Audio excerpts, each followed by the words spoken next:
Buenos días, hermanos, bienvenidos a este tiempo de devocionar la comunidad contigo. Hoy es 9 de septiembre y como de costumbre vamos a comenzar dando gracias a nuestro Dios, orando a Él. Vamos a inclinar nuestros rostros. Señor Dios amado, te agradecemos, Padre, por tu bondad derramada en nuestras vidas, Señor. Agradecemos que tú te has fijado en nosotros, Señor.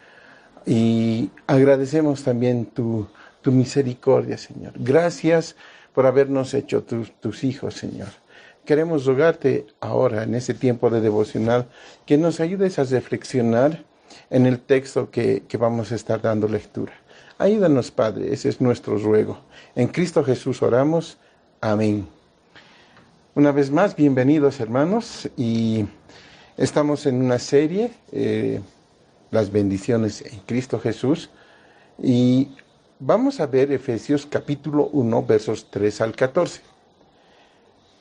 Y saben, hermanos, este pasaje nos presenta verdades profundas, esas verdades bíblicas que muchas veces no alcanzamos a entender.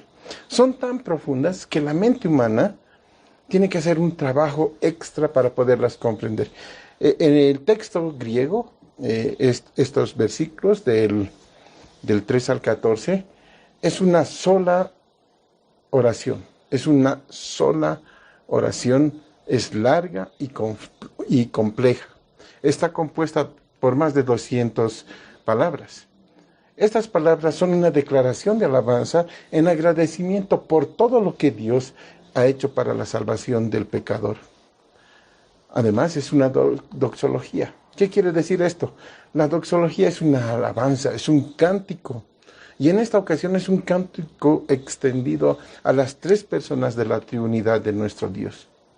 El apóstol Pablo está escribiendo, inspirado por el Espíritu Santo, y contempla las bendiciones. Y de su corazón surge un canto de gratitud y de alabanza a aquel que ha hecho posible todas las cosas. Cada una de estas bendiciones es presentada antes de la siguiente como eslabones de oro de una cadena preciosa. Vamos a ver esto. En primer lugar, el primer eslabón está en Efesios capítulo 1, versos 3 al 6.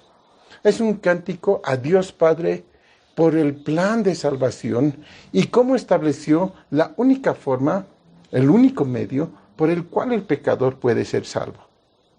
Lo que Dios Padre hizo se puede resumir en una sola palabra, y esa palabra es elección. En segundo lugar, el segundo eslabón está en Efesios capítulo 1, versos 7 al 12. Estos versos alaban, exaltan a Dios Hijo por ejecutar el plan de salvación para que el hombre pecador venga a salvación. Todo lo que hizo Dios Hijo se puede sintetizar con la palabra redención. En tercer lugar, el tercer eslabón, Efesios capítulo 1, versos 13 al 14, son palabras de alabanza al Espíritu Santo por aplicar la salvación al pecador arrepentido.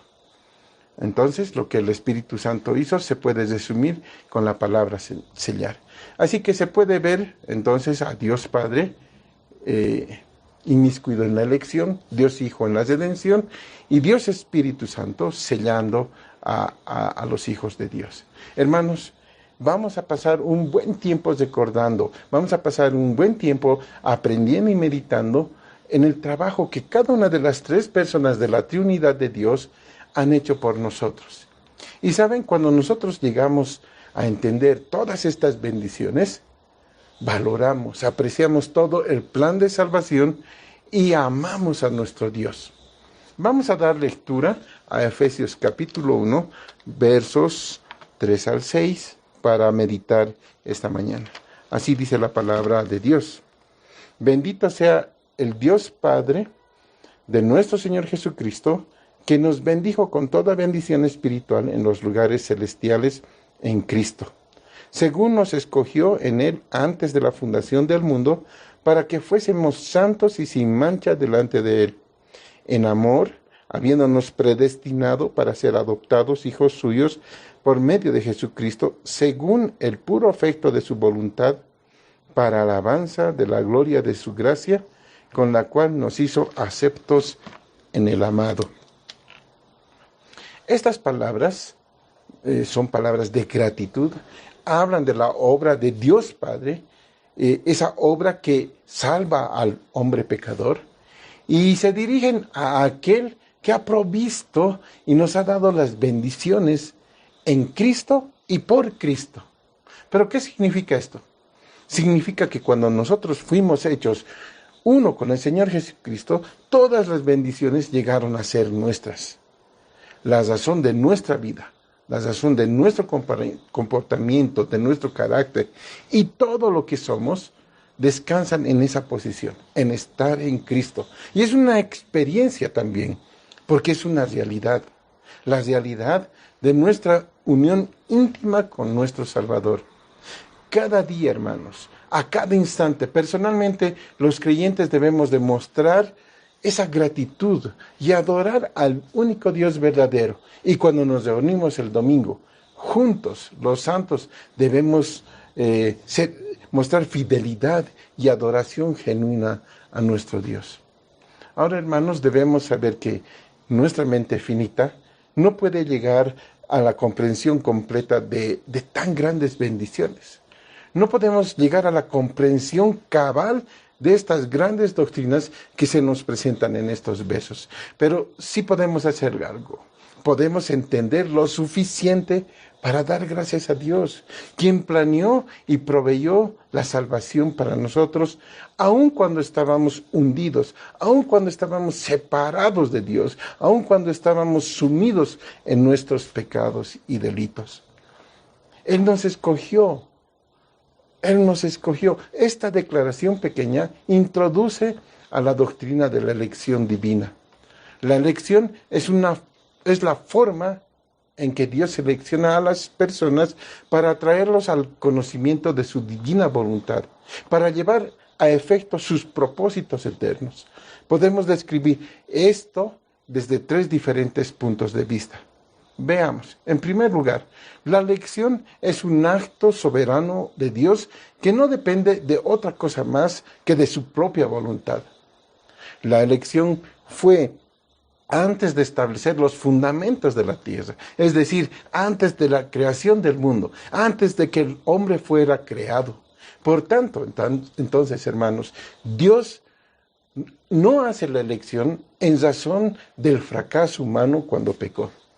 El Señor Jesús dijo a sus discípulos en el Evangelio de Juan: no me elegisteis vosotros a mí, sino que yo os elegí a vosotros, yo os elegí del mundo.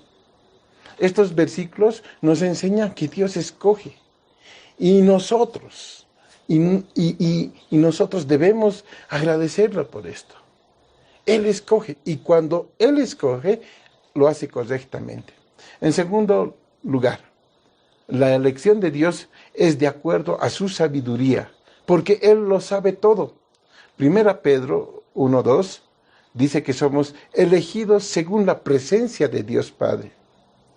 Él conoce por completo los eventos del ser humano, pasados, presentes y futuros.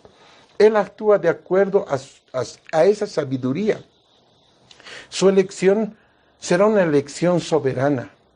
Entonces, la elección de los creyentes no se basa en sus obras, no se basa en lo que hicieron o dejaron de hacer en el pasado, o hicieron en el presente o en el futuro.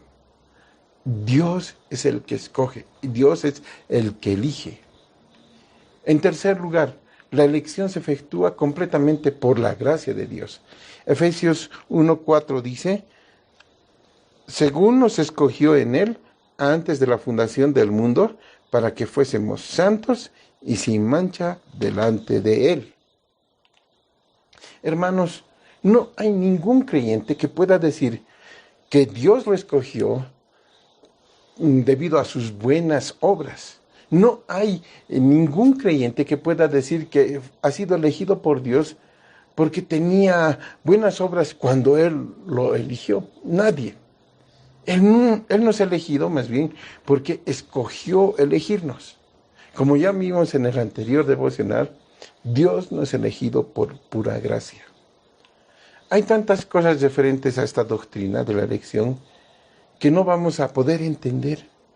Y ustedes tal vez se preguntan, ¿cuáles son esas cosas que no podemos entender? Un ejemplo.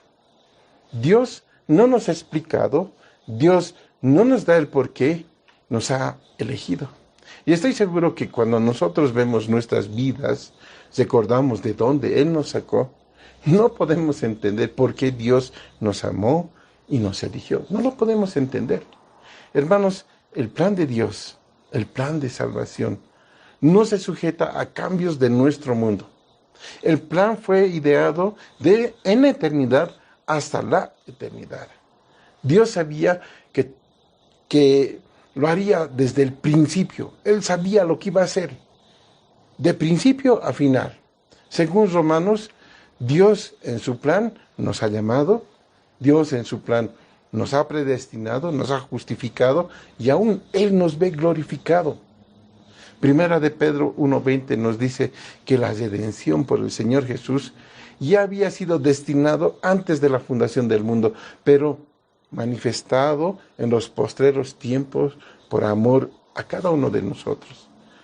Nuestra salvación, las bendiciones en Cristo, ya habían sido pensadas, ya habían sido concebidas, planeadas y consumadas por el propósito divino. No importa que nosotros lo comprendamos a cabalidad.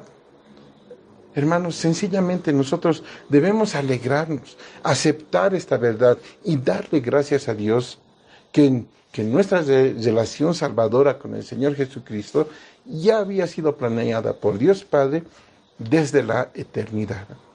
Y son buenas noticias, son noticias que alegran nuestro corazón. Y así como el apóstol Pablo muestra su gratitud dando alabanza, levantando cánticos, también deberíamos de hacerlo nosotros. Vamos a orar. Padre, te damos gracias por haber planeado todo esto, Señor, para salvar al hombre pecador. Y Señor, muchas gracias porque te has fijado en cada uno de nosotros.